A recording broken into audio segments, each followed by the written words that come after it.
Good morning दोस्तों। नवरात्रि की आप सभी को शुभकामनाएं। और काफ़ी दिनों बाद में मैं अभी लाइव आया हूँ। कुछ कारण था इसलिए नहीं आ पाया था, लेकिन अभी एक मैं ट्रेंड देख रहा था। काफ़ी दिनों से मैं फेसबुक के ऊपर कुछ और व्हाट्सएप पे और यूट्यूब पे ट्रेंड देख रहा था कि अभी एक ट्रेंड चला है जिसमें कि और बहुत अच्छा है, मीन्स में मीडिया का राइट यूज़ होते हुए मैं देख रहा हूँ। जिसमें एक यूट्यूब पे मैं देख रहा था, बाबा का ढाबा करके था मालवीय नगर में दिल्ली में। और लोगों ने बहुत अच्छा प्रतिसाद दिया और उसके कारण बाबा की ज़िंदगी बदल गई। उसके बाद में यूट्यूब पे मैंने बहुत सारे वीडियोस पिछले 8-10 दिनों से देख रहा हूँ और ये बार बार बोला जा रहा है लोगों द्वारा कि आपके आसपास भी ऐसा देखिए कि बाबा के ढाबे जैसे बहुत सारे लोग हैं जिनको मदद की ज़रूरत है। और यही कुछ कुछ दिनों से मैं देख रहा था और मेरे भी दिमाग में आ रहा था कि क्या मैं भी किसी की इस तरह से मदद कर सकता हूँ। तो इसी कड़ी में मैं कुछ आज आपको जानकारी देना चाह रहा था। आज सुबह की बात है कि मैं दर्शन के लिए मेरी पत्नी के साथ में माता रानी के दर्शन के लिए सब दूर गया था। और मेरा निवास स्थान रामबाग में है और उसी कड़ी के अंतर्गत मेरे ही घर के पास में एक किराने की दुकान है। मैं कुछ सामान लेने गया तो पहली बात तो बताना चाहूँगा कि वो किराने की दुकान पे जो गौतम भाई है, वो खुद पैर से चल नहीं सकते हैं और उनकी पत्नी भी उनके साथ है, उनकी बच्ची भी साथ में है। तो हुआ अचानक ऐसा कि मैंने कुछ सामान खरीदा और उनके दुकान पे सीधे हाथ पे एक बोर्ड लगा हुआ दिखा जिसके अंदर एक डब्बा रखा हुआ था और उस डब्बे पे लिखा हुआ था कि बच्ची की शिक्षा और खर्चे के लिए, बीमारी के इलाज के लिए पैसे की मदद करी है। तो एज़ यूज़ुअल मैंने गौतम भाई से 100 रुपये का छुट्टा लिया, 50 रुपया, और बॉक्स में डाल दिया। और अचानक उनसे पूछा कि भाई साहब ये कौन बच्ची है जिसको शिक्षा की भी ज़रूरत है और इलाज की भी ज़रूरत है, ऐसा क्या हुआ? तो उन्होंने बोला कि साहब ये मेरी ही बेटी है।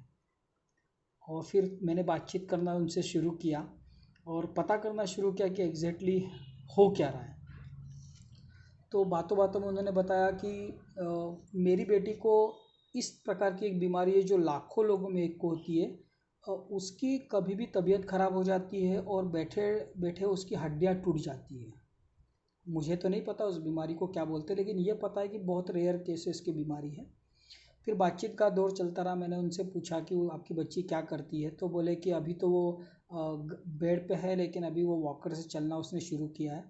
मैंने पूछा कौन सी क्लास में है, वो बोले कि वो 9th में है और पढ़ रही है अभी। तो एज ए टीचर होने के नाते मैंने उनको एश्योरेंस दिया कि आज के बाद में पढ़ाई से संबंधित जो भी उसकी तकलीफ़ होगी उसके लिए गौतम भाई मेरा नंबर ले लीजिएगा। किताब, कॉपी, स्टेशनरी कुछ भी लगेगा तो मैं उसको पढ़ा दूंगा। और मैंने उनको ये भी कहा कि वो मेरे घर पे नहीं आ सकती, तो अगर उसको पढ़ाई से संबंधित कोई भी समस्या हो तो वो वीडियो कॉल, क्योंकि वो गूगल मीट पे बोले मीटिंग अटेंड करती है स्कूल की, तो मैंने कहा कि गूगल मीट पे मेरे को या व्हाट्सअप कॉल वो कर दें। तो मैंने उन्हें कहा कि व्हाट्सअप कॉल कर दे, वो वीडियो कॉलिंग से मैं उसको जो भी उसकी प्रॉब्लम होगी वो सॉल्व करने की कोशिश करूँगा, स्पेशली इन साइंस और मैथ्स में, क्योंकि मैं दोनों ही चीज़ें पढ़ाता हूँ। फिर धीरे धीरे मेरी बातचीत होती गई तो उन्होंने बताना शुरू किया अपनी समस्या के बारे में, क्योंकि मैं काफ़ी दिनों से उनकी दुकान पे जा रहा हूँ और मैंने ये भी देखा कि पेंडेमिक में उनकी दुकान पूरी तरह से बंद थी। और ये भी आते आते देख रहा था कि पहले काफ़ी कुछ अच्छी ग्राहकी थी लेकिन अभी ज़्यादा लोग भी उनके यहाँ पर नहीं आ रहे थे। फिर मैं बातचीत का दौर मेरा आगे चलता रहा। फिर मैंने उनसे ये भी पूछा कि अभी ये जिस स्कूल में पढ़ रही है उसकी फ़ीस का क्या चक्कर है, आपने फ़ीस भर दी क्या? तो बोले कि हाँ अभी तो पहली फ़ीस भर दी है और कॉपी किताबों का भी समस्या नहीं है क्योंकि वो लेके आए थे। दूसरी बात उन्होंने मुझे ये ज़रूर बताई कि उसके इलाज के लिए भी बहुत सारी दवाइयाँ लगती हैं। मैंने उन्हें कहा कि अगर आपको ऐसा लगता है, क्योंकि एक ज़माने में मैं फार्मा इंडस्ट्री में रह चुका हूँ तो दवा बाज़ार में काफ़ी लोगों से संपर्क में भी है और काफ़ी स्टॉकिस्टों को मैं जानता हूँ, तो आप वो पर्ची मुझे दे दीजिएगा, मैं दवा बाज़ार से डायरेक्ट आपको दवाइयाँ ला के दूँगा जिससे सस्ती पड़ जाएगी। पर उन्होंने कहा कि नहीं, आसपास के जो मेडिकल शॉप्स के लोग हैं वो काफ़ी अच्छे हैं और वो दवाइयाँ उसी रेट में मुझे ला कर दे देते हैं जो स्टॉकिस्ट के रेट में देते हैं, और वो कहते हैं कि हम इस तरह से आपकी मदद कर देंगे। यानी मुझे बहुत अच्छा लगा कि आज भी इतनी मानवता जिंदा है कि मेडिकल शॉप्स वाले भी अपना प्रॉफिट छोड़ के उसके लिए, बच्ची के लिए जो भी मदद कर रहे होंगे वो कर रहे हैं। फिर मैंने उनसे पूछा कि इस बार अभी जो फीस का क्या है उस बच्ची की स्कूल का, तो बोले कि पहली फ़ीस तो मैंने भर दी है, लेकिन अभी 2-3 दिन में मुझे 5,000 रुपये भरना है इस हफ्ते के अंदर। तो मैंने कुछ सोचा 1-2 मिनट के लिए, और मेरी जेब में 1,000 रुपये रखे थे, तो मैंने उन्हें कहा कि मैं 5,000 रुपये तो नहीं दे सकता आपको, लेकिन 1,000 रुपये मैंने उनके हाथ में हाथों हाथ रखे। इतना होने के बावजूद भी गौतम भाई मना कर रहे थे। वो कह रहे थे कि सर आप खुद टीचर हैं और अभी तो सभी की स्थिति ख़राब है, तो अभी मत दीजिए, हो सकता है कि कुछ महीने बाद में मुझे ज़रूरत पड़ेगी। तो मैंने उन्हें यही कहा कि भगवान के आशीर्वाद से इतना तो फिर भी हम कमा रहे हैं कि हम 1,000 रुपये की मदद तो कर सकते थे। मैंने 1,000 रुपये की मदद की, ये बताने का मेरा उद्देश्य नहीं है, और मैंने उनका कोई वीडियो भी बनाया नहीं। पर हाँ, आज शाम को हो सकता है कि मैं उस बच्ची से मिलने जाऊँ, क्योंकि वो रामबाग में ही रहते हैं, और एक बार मैं बच्ची के पास जाऊँगा मेरी पत्नी के साथ में, और थोड़ी सी काउंसलिंग करूँगा। हो सकता है थोड़ा सा उसको मेंटल सपोर्ट मिले, उसकी बीमारी में थोड़ा सा उसको पॉजिटिविटी नज़र आए। और मुझे पता है कि इंदौर में इंदौर वाले और इंदौर वासी की दरिया दिली में जानता हूँ, देख भी चुका हूँ।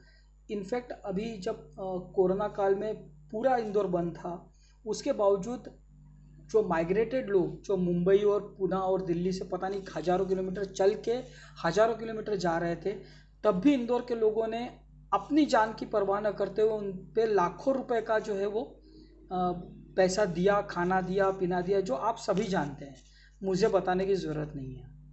हाँ, लेकिन ये वीडियो बनाने का मेरा उद्देश्य सिर्फ इतना ही था कि अगर आप चाहते हैं, मैं कोई भी उस बच्ची का फ़ोटो या बच्ची का वीडियो या उसके पापा का वीडियो डालने के फेवर में नहीं हूँ, क्योंकि हो सकता है कि किसी के, मैं नहीं चाहता कि किसी के आत्मसम्मान को ठेस पहुँचे। हाँ, लेकिन अगर आप चाहते हैं उनको मदद करना, और मैंने जैसे उन्हें आगे बताया है कि अभी भी उनको टोटल 5,000 रुपये भरने हैं 2-4 दिन में, और एक इंस्टॉलमेंट आने वाले कुछ महीने में भरना है, शायद वो 10,000 की है। सो 15,000 रुपये काफ़ी बड़ी रकम है आज की तारीख में उनके लिए, ये मैं समझ सकता हूँ। आगे जाके भी मैं कुछ मदद तो करूँगा, लेकिन 15,000 रुपये की पूरी तो नहीं कर सकता, लेकिन कुछ मदद मैं और करूँगा जब अगली इंस्टॉलमेंट की बारी आएगी। सो मेरी आपसे गुजारिश थी, अगर आपको लगता है कि ये सब बातें मैंने जो वीडियो में बोल रहा हूँ वो सही है, तो अगर आप चाहें तो मैं अपना फ़ोन नंबर जो है डिस्क्रिप्शन बॉक्स में दे दूँगा, जिसमें मेरे पास में फ़ोन पे से आप चाहें तो पेमेंट कर सकते हैं उसमें, क्योंकि उसमें फ़ोन पे है, गूगल नहीं है। नहीं भी करेंगे तो कोई दिक्कत नहीं है, पर हाँ, अगर आप करेंगे तो आपकी जो मदद का जो पैसा मैं दूंगा, मैं एश्योरेंस देता हूँ कि उसका वीडियो ज़रूर मैं बनाऊंगा, क्योंकि मैंने देखा है यूट्यूब के ऊपर 21,000, 41,000, 51,000 लोगों को पैसे जब ट्रांसफ़र किए गए, तो वो ट्रांसपेरेंसी रखने के लिए कि आपके द्वारा भेजे गए पैसे उस व्यक्ति तक पहुँचे हैं कि नहीं, वो ज़रूर मैं वीडियो आपके लिए बना के अगला वीडियो डालूँगा। हो सकता है कि परमिशन लेना पड़े मेरे को उनसे कि वो चाहते हैं तो ही उनका वीडियो बनाऊँगा। हाँ, लेकिन एक वीडियो ज़रूर बनाऊँगा जिस वीडियो के अंतर्गत वो पैसे मैं उनको दे रहा हूँ, ये ज़रूर मैं आपको दिखा दूँगा। इतना विश्वास आपको मेरे ऊपर करना पड़ेगा। तो मैं चाहता हूँ कि इंदौर वासी एक बार फिर से दिल खोलकर उस बच्ची की मदद करें। बिल्कुल तहे दिल से मैं शुक्रिया कहना चाहूँगा अगर आपने उसकी मदद की तो। हाँ, मैंने उनको कह दिया है कि 10th क्लास में जब आपकी बच्ची जाएगी, उसकी कॉपी, किताबें और ट्यूशन ये मैं खुद लूँगा, मैं खुद लूँगा। अगर वो नहीं आ पाएगी तो मैं घर जाके उसको पढ़ा दूँगा, क्योंकि 10th का बोर्ड का एक साल काफ़ी इम्पॉर्टेंट रहता है। और मैं उसकी स्कूल में भी जाऊँगा एज ए टीचर। हो सकता है मैं मैनेजमेंट से बात करके अगर फ़ीस कम करने की कोशिश करूँ, हो सकता है उन्होंने पहले ही फीस कम कर दी हो, मुझे उतनी जानकारी नहीं है, पर ये सब एफर्ट्स मैं उस बच्ची के लिए अब करने वाला हूँ। इवन 11th में भी अगर वो साइंस लेगी तो मैं पढ़ाऊँगा, और अगर वो कॉमर्स ले लेगी तो उसकी किताबों की और पढ़ाई की जिम्मेदारी पूरी मेरी रहेगी। शिक्षा के क्षेत्र से संबंधित पूरा खर्चा अब मैं उठाने की तैयारी में हूँ। सो आपसे एक बार फिर से नम्र निवेदन है और गुजारिश है कि अगर आपको लगता है तो आप उसकी मदद कर सकते हैं। ज़रूरी नहीं है कि आप मेरे पास आकर मदद करें। अगर आप चाहते हैं पर्सनली जाना उनके पास में, तो मैं आपको उनका एड्रेस बता देता हूँ। रानडे की लाल बाल्टी की कचौरी आपने देखी होगी, है ना? उससे थोड़ा सा और आगे मल्हार आश्रम की तरफ अब हम जब चलते हैं, 2-4 कदम आगे चलते हैं, तो उल्टे हाथ पे एक किराने की दुकान है। रानडे की कचौरी से थोड़ा सा मल्हार आश्रम की तरफ चलेंगे तो उल्टे हाथ पे वो आपको दुकान दिखेगी। और शायद जो लोग मेरा वीडियो देखते हैं वो शायद काफ़ी लोग उन गौतम भाई को जानते भी होंगे। वो एक ट्राइसिकल जो गाड़ी रहती है 3 पहिए वाली, उसके ऊपर वो जनरली चलते हैं, शॉर्ट हाइटेड है। सो वहाँ पर मालसे सर का घर है, उसके जस्ट लगा हुआ उनका शॉप है। आप चाहे तो डायरेक्ट जा सकते हैं, मुझे कोई दिक्कत नहीं है ना? बस मैं तो चाहता हूँ कि किसी भी तरीके से उस बच्ची की मदद हो जाए हमारे द्वारा। So again thank you very much, और फिर से नवरात्रि की आप सभी को शुभकामनाएं। धन्यवाद। जय भारत, जय हिंद, जय भवानी।